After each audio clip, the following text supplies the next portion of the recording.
Коми набирает популярность кадетское движение. Только в Сыктывкаре в этом учебном году стало в 3 раза больше кадетских классов. В плане открыть их в каждой школе. По поручению главы Коми образовательные учреждения оснащают учебным оборудованием для уроков начальной военной подготовки.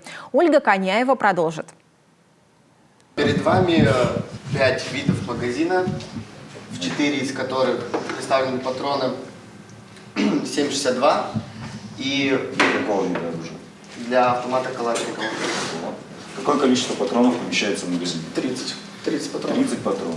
Автомат Калашникова, пистолет для отработки действий самообороны, противопехотная мина, ручные гранаты. Это все, конечно, макеты. Девятиклассники кадетского класса 18-й столичной школы не только разбираются в типах вооружения, знают правила безопасного обращения с оружием и боеприпасами, могут оказать и первую медицинскую помощь.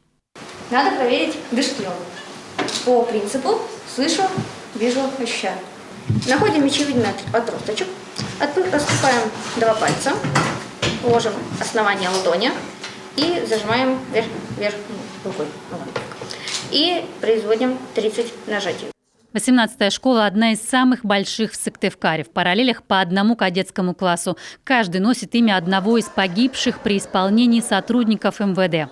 Стражи порядка взяли шефство над кадетами школы. Многие ребята уже знают, с какой профессией свяжут будущее. Олег Прохоров, командир роты, настроен служить в органах внутренних дел. Я считаю, что каждый человек должен иметь военную подготовку, должен уметь собирать и разбирать оружие, должен знать основы медицины, чтобы в любой ситуации он был наготове. В кадетских классах школьники углубленно изучают историю России, проходят строевую и физическую подготовку. Дисциплина во всем, а потому сильны ребята и в интеллектуальных предметах, и в творчестве. И каждый свой зажигает очаг, и каждый свой поднимает флаг. И наших душ и сердец костры, как во тьме маяк.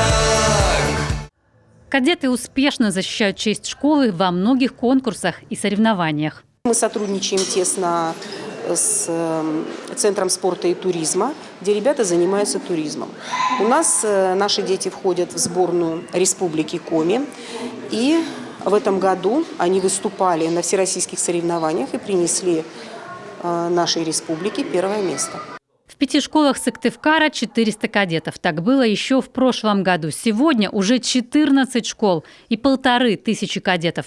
Как минимум 1 такой класс в каждой школе. Это в перспективе. Направление популярно у школьников и родителей. Собранные, ответственные, целеустремленные. Такие они, кадеты.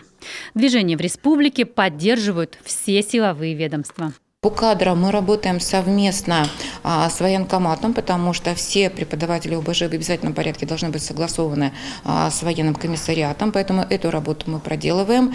И там, где есть у нас вакантные места, мы работаем с общественными организациями МВД.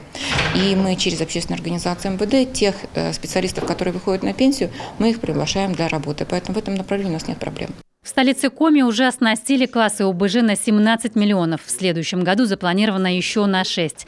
Лазерные тиры, цифровые лаборатории, массогабаритные макеты оружия, аптечки. Школы готовятся к введению курса «Основы безопасности и защиты Родины».